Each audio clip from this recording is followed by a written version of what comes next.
Faly miarabantsika indray ry havana amin'ny anaran'i Jesosy Kristy Tompo. Tratran'ity herinandro vaovao ity. Misaotra an'i Jesosy isika noho ny fahasoavany fa na dia ao aza ny tebiteby ny saitsika amin'ny fiatrehana izao fiboana amin'ny ty ady atao amin'ny coronavirus ity dia mombantsika Andriamanitra eo anilantsika izy ary dia mbola velona trapamonjena isika afaka miatoraka eo aminy. Dia tonga amin'ny fotoana izay izarana izao tenim-pahasoavana amin'izao maraim-baovao izao isika dia melohan'ny andrenesantsika izany ary dia hivavaka isika. Ry Andriamanitra ray sy zanaka ary fanahy masina, ray be indra fo, ka efa nanome anay ny fahasoavana lehibe, antoka lehibe amin'ny mbola mahavelona trapamonjena anay izao. Ary tsy izany ihany fa ny asanao mahagaga, fa manaiky ho tonga olombelona nidina nanitry tena nateraka fa tsy natao, tonga olona ao amin'i Jesosy Kristy mba hamonjy anay, mpanota mahantra siory, nidina maka ny toeranay mihitsy ianao mba hanavotanao anay. Dera laza voninahitra anao sandratra eo anao, ry Andriamanitra ray eo noho ny fahasoavanao lehibe amin'izany. Ary misaotranao koa izay fanahy masina ny amin'ny ampianaranao anay ahafantatra izany fahasoavana lehibe atao aminay izany, dia ny amin'ny nanorana an' Jesosy Kristy ho tonga nofo, ho tonga olona hamonjy anay mpanota mahantra siory. Andre ny teninao ary izahay amin'ny tian'io ity dia mangataka aminao izahay, ry fanahy masina, hazavao ny fo sy ny sainay mba hahafantatra ny asaribidiny izany avitra lehibe ataon'i Jesosy Kristy Tompo ho anay izany, ka hinoana izany fanavotana lehibe izany. Amin'ny anaran'i Jesosy Kristy Tompo avy any Nazareta no anaovana izany vavaka izany. Amen. Ny tenin'Andriamanitra anjarantsika amin'ity maraim-baovao ity dia ny tapateny ao amin'ny texte izay anjarantsika ny omaly alahady, araka izay voasoratra ao amin'ny Lioka. Ka ny anjarantsika omaly dia ny Lioka toko voalohany 7:30 hatramin'ny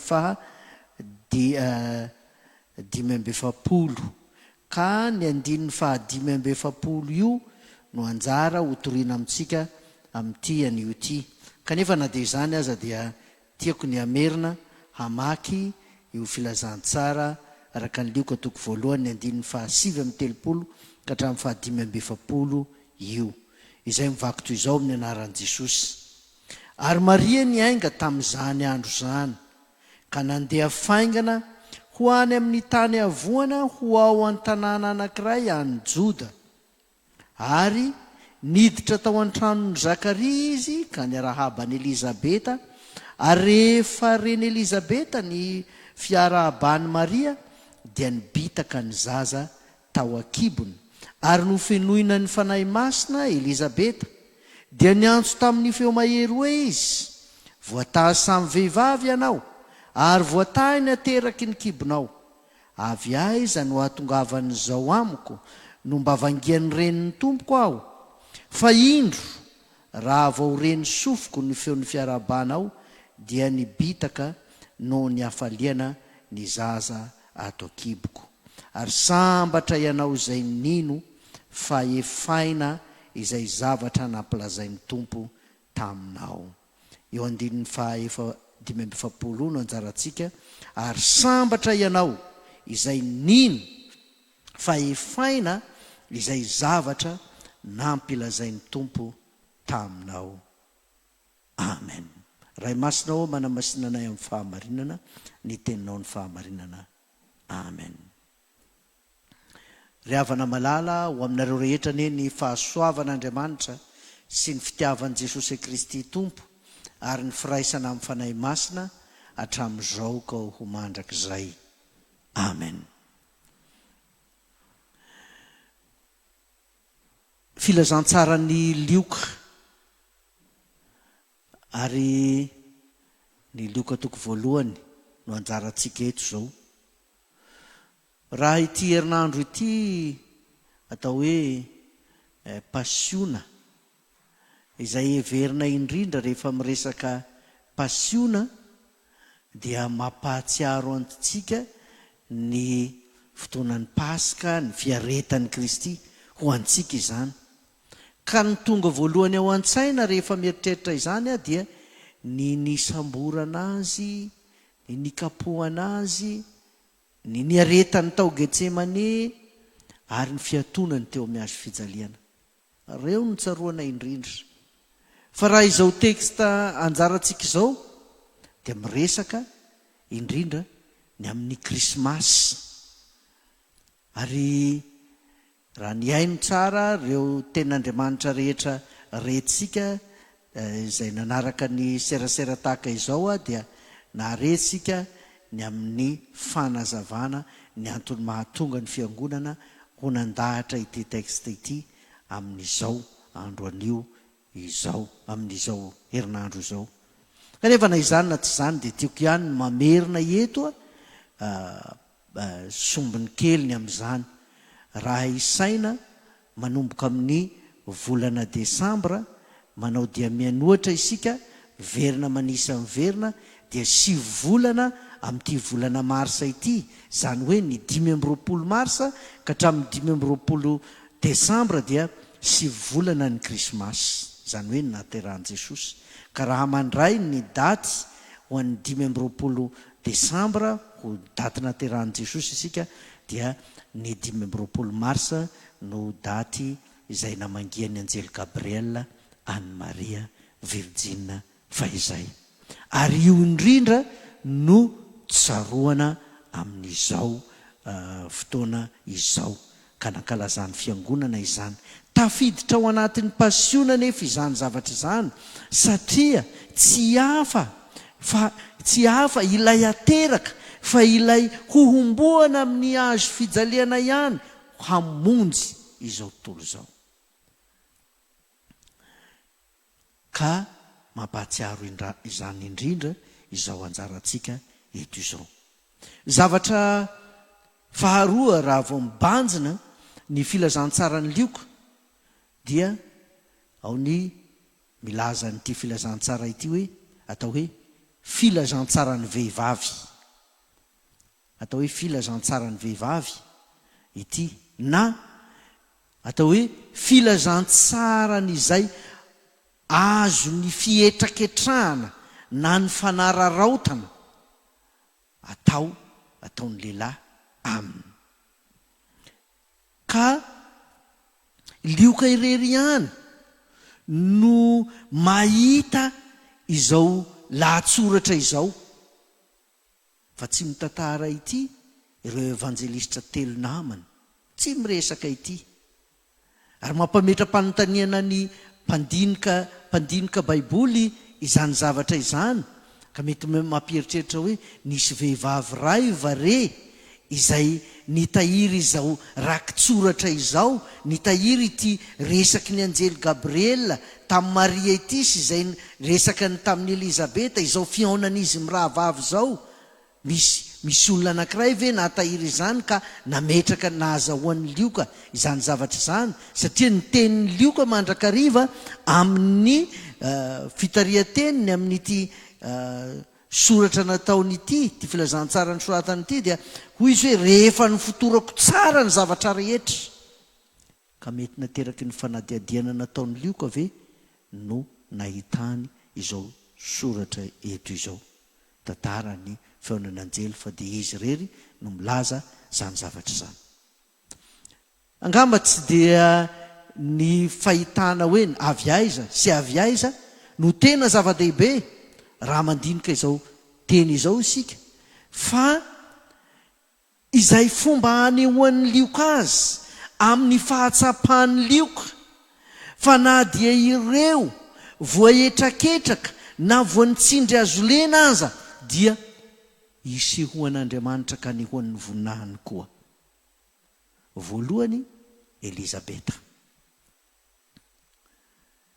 Elizabeta rehefa dinihana ny tantarany eo dia izao na izy Elizabeta na izy Zakaria dia samy taranaka mpisorona izy ireo ary voalaza aza fa tena natahotra an'Andriamanitra sady marina teo anatrehan'Andriamanitra. Hita ry amin'ny toko voalohany 9:9 zany lazany hoe ary samy marina teo anatrehan'Andriamanitra izy mivady sady nitondra tena tsy nanantsiny araka ny didy sy ny fitsipoka rehetra nomeny Tompo.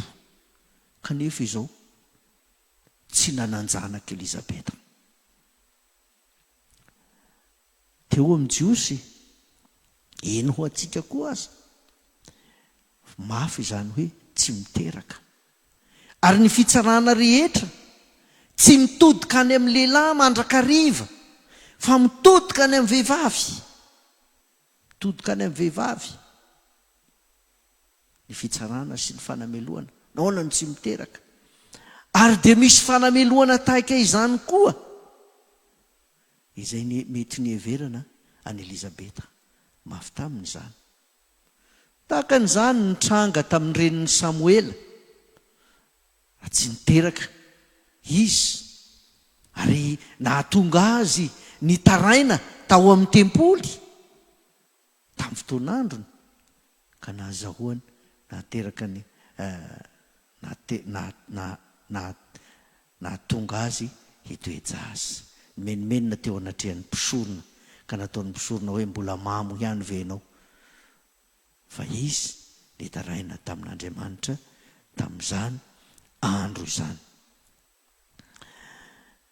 Isan'izay tratra ny tsindro azo lena ary eo amin'ny fiarahamonina malagasy aza dia tsy ho kilasiana na dia efa vehivavy lehibe aza ny vehivavy tsy miteraka dia tsy kilasiana ho tahaka ny vehivavy manana ny ajany sy ny voninahiny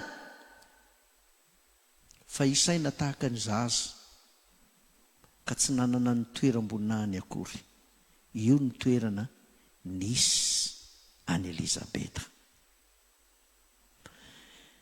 Tao anatin'ny fandiniana n'ity teny ity aho dia nahatsiaro ny tantaran'ny fifoazana ny diran'ny fifoazana tobo-lehibe akaramalaza teto Antananarivo na ny akarany neny volahavana Germaine voalohany teto Antananarivo satria mifanindran-dalana amin'ity tantara ity zany zavatra zany fa ny daty ny 5 Mars 427 no niakatra teto Ambatovinaky neny volahavana Germaine ary naharitra hatramin'ny 17 Avril 427 zany fotoana ny akarany teto izany. Tamin'izay fotoana izay no toa ny posahany mazava avy eo maizina vehivavy anankiray izay momba koa tsy miteraka tsy nananjanaka koa izy fa nasain'i Jesosy hananjanaka be dia be ary niteraka ty Ambatovinaky izay toy ny momba ity koa satria tsy navela hanana zanaka FLM manerana n'ity Antananarivo ity no ny rafim-pitantanana nisy teo amin'ny fiangonana teo amin'ny asan'ny misionera fa nasain'Andriamanitra tonga eto io vehivavy io mba hiteraka Ambatovinaky.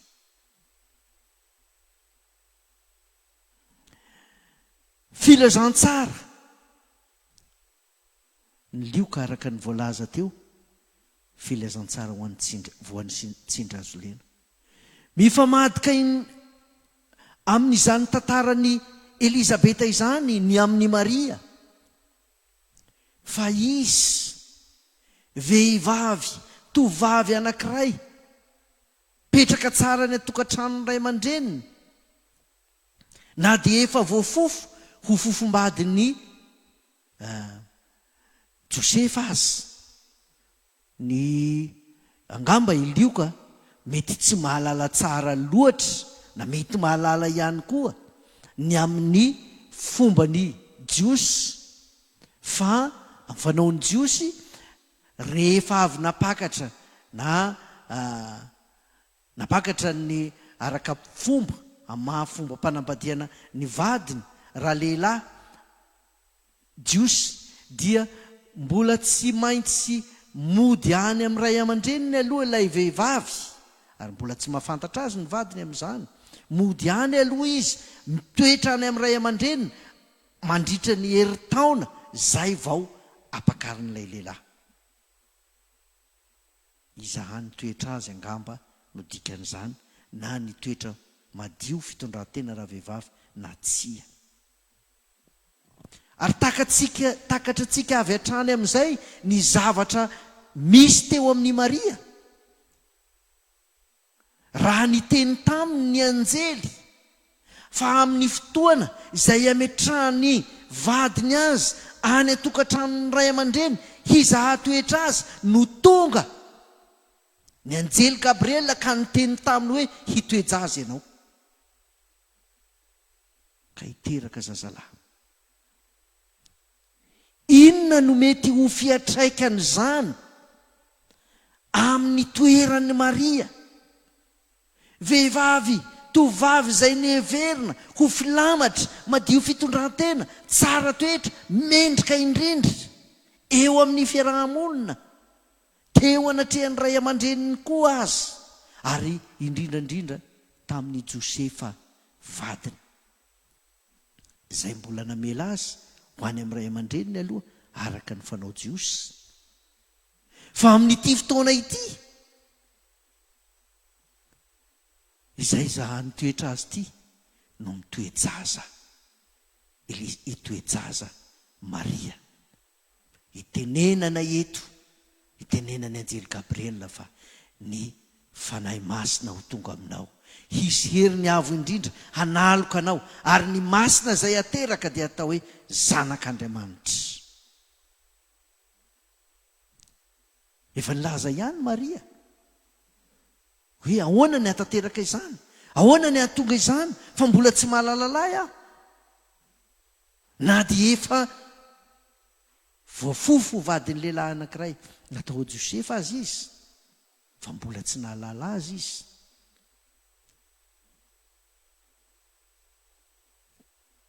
Kanefa rehefa nanambara tamin'ny anjely io teny voalaza io, dia hoy izy hoe ity ny ankizivavy ny Tompo, aoka ho tanteraka amiko, aoka ho tonga amiko araka ny teninao.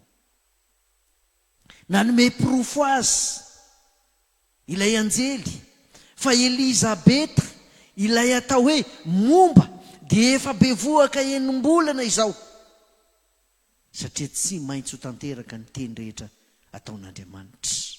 Tsy araka n'izay fa mariparita ny olombelona, ny lojika ny olombelona, ity no mety sy ity no tsy mety, fa ny fahendren'ny olombelona dia fahadalana eo anatrehan'Andriamanitra.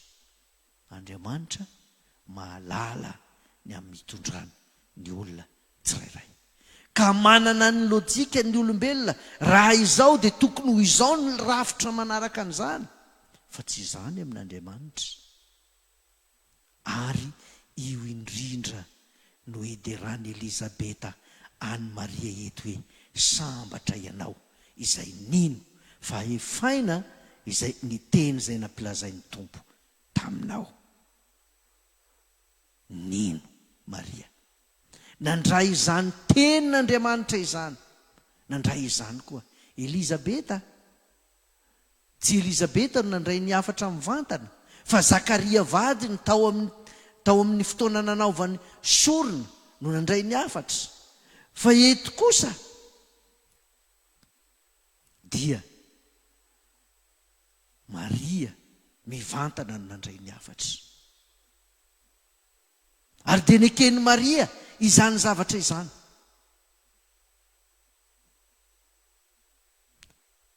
Toadin'ny Maria ny toerana misy azy, ary mety ho fiatraikany izany zavatra izany tamin'ny fiainany. Ary tsy nisalasala izy, nanatona ny Elizabeta havany, ny aona taminy, hamangy azy. Tsy niandry an'i Maria hiresaka akory Elizabeta, fa vao nandondona tao amin'ny varavarana Elizabeta, i Maria, ka niarahaba ny Elizabeta, dia hoy Elizabeta hoe, raha vao nandreny feon'ny fiarabanao aho, ny zaza tao takiboko dia nibetaky ny hafaliana. Betaky ny hafaliana. Na toa nisy herin'Andriamanitra nanaloka ny Elizabeta koa, ka nampahafantatra ny Elizabeta fa ny amin'ny toejavatra mitranga amin'ny Maria sahady, amin'ity ora ity, ny amin'ny hitondrany voakan' Jesosy. Ka tsy noheverin'ny Elizabeta ho fahafahambaraka ho an'i Maria izany, fa voninahitra lehibe, satria Andriamanitra ilay mahery no efa nanao zavatra lehibe taminy, masina ny anarany.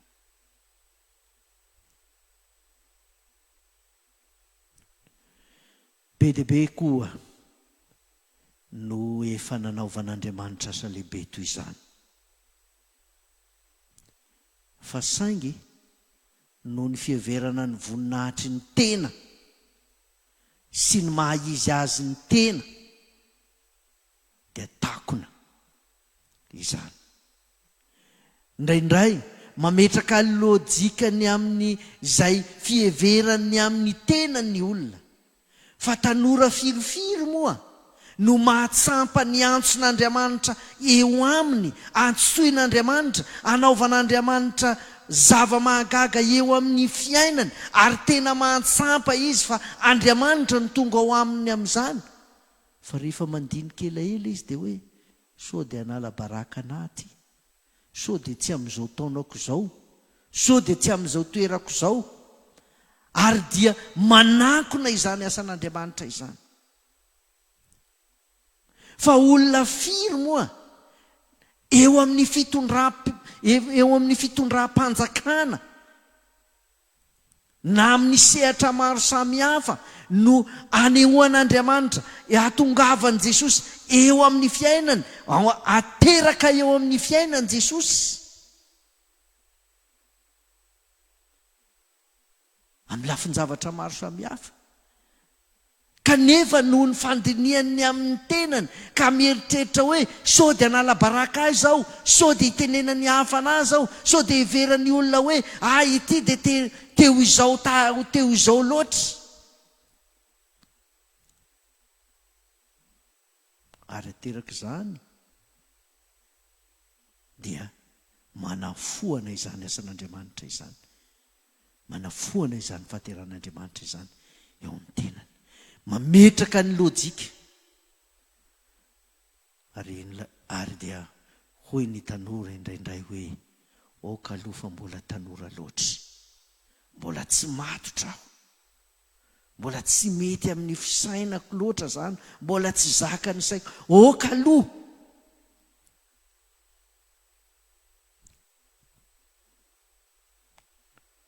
Fa jereo izay teny nataon'i Elizabeta ho an'i Maria hoe, sambatra ianao izay nino, nanaiky fa Andriamanitra manao asa lehibe, ary hefaina izay zavatra nampilazain'ny Tompo taminao. Io no mahataranaka ampisorona an'i Elizabeta. Izy mahafaka nanao ny tsodrano an'i Maria izy, nanao izany raha izany. Ary io koa ny isan'ny tsindrian'ny lioka eto izany, tsindrian'ny lioka amin'ity filazantsarany ity izany. Io no mahafilazantsarany vehivavy azy.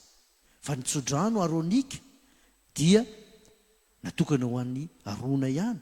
Fa eto dia misy vehivavy izay miteny dia Elizabeta ho tanteraka izay nampilazain'ny Tompo taminao. Tsodrano zany, tsodrano ho an'ny Maria zany, nanao tsodrano Elizabeta. Tsy anjarantsika amin'ity texte ity moa ilay tony eto, ny hirany Maria vokatra izany.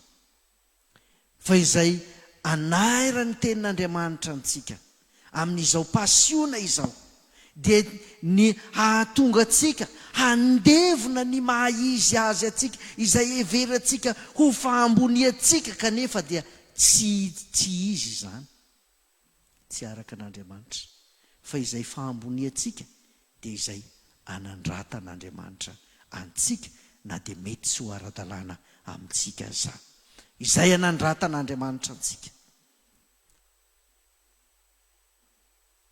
Ary omen'Andriamanitra voninahitra amin'izany izay manaiky azy.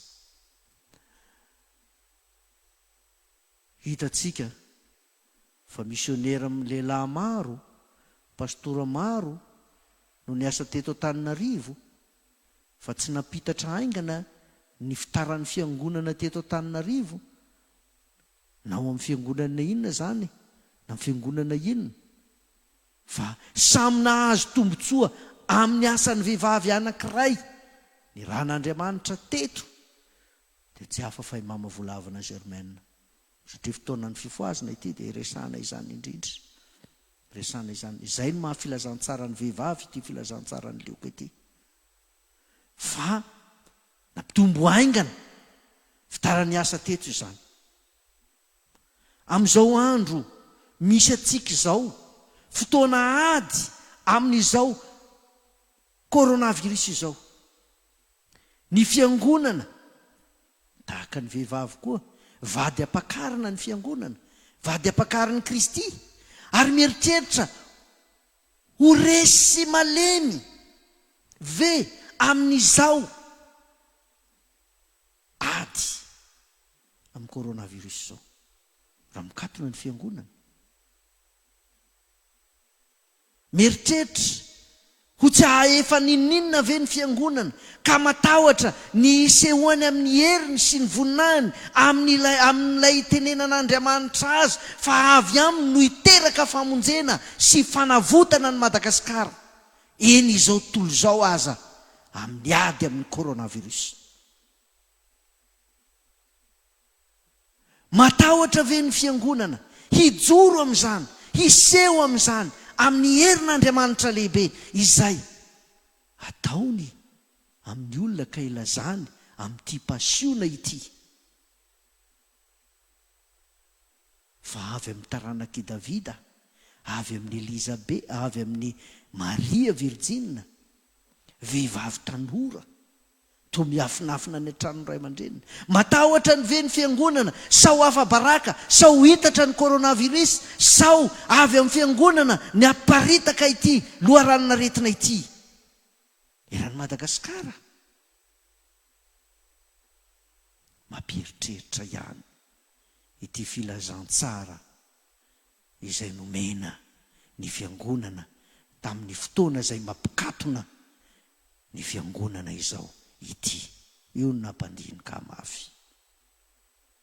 Filazantsara ny vehivavy, filazantsara ny Lioka, natokana ho an'ny fiangonana koa izany, izay vady ampakariny Kristy, ka tsy mahamenatra azy ny amin'ny fiangonana, hijoroan'ny fiangonana ho mpandresy, ilaza ny hatsarany Kristy ho famonjena izao tontolo izao. Mampahery antsika ary izao tenin'Andriamanitra izao, tsy resy akory ny fiangonana. Raha mino ny fiangonana, raha manaiky ny fiangonana, dia asehon'Andriamanitra tokoa ny voninahiny, ka ho tanteraka ny teny tsodrano ataon'i Elizabeta eto hoe: sambatra ianao izay nino, fa hefaina izay zavatra nampilazain'ny Tompo taminao, ho famonjena izao tontolo izao izany. Voninahitra ny eo an'Andriamanitra ray sy zanaka ary fanahy masina izay aza hatramin'ny taloha indrindra ho azy mandrakizay. Amen. Vavaka isika. Ry Jesosy Kristy tomponay eo, misaotra anao izahay, ajoronao ny fiangonanao eto amin'izao tontolo izao. Matahotra nefa izay amin'izao trangan-javatra mitranga sy ny lamina samihafa izay everiny maha-olombelona anay fa ho fotoana ahafahana mandresy ny valanaretina coronavirus. Mangataka aminao zahay, omeo fahendrena zahay, ampahafantaro ny sitrakao zahay, ary omeo hery ny fiangonanao, ny mpitondra fiangonana isana ambaratongany na aiza mba hijoro tokoa tahaka ny vehivavy Virjina izay apakarinao, dia tahaka ny Maria Virjina fa izay fa nanaiky ny tenin'ny anjely izy izay nilaza taminy fa avy aminy no hitondra famonjena ho an'izao tontolo izao dia ny amin'izay aterany. Jesosy Tompo, mangataka aminao zahay, mampianara anay mba hizotra amin'ny lalany azo fijalianao koa izahay, atoky fa tamin'ny toa fahafahambaranao teo amin'ny azo fijaliana mitondra fanasitranana ho an'izao tontolo izao. Dia taio ny fiangonanao, taio izay rehetra ataonay mba ho voninahitry ny anaranao izany, ary hanangana olona maro hitady anao amin'ny anaran'i Jesosy Kristy tomponay no anaovana izany vavaka izany. Amen. Fahasoavan'i Jesosy Kristy Tompo sy ny fitiavan'Andriamanitra ray ary ny firaisana amin'ny fanahy masina ho aminareo rehetra ny hatramin'izao koa mandrakizay. Amen.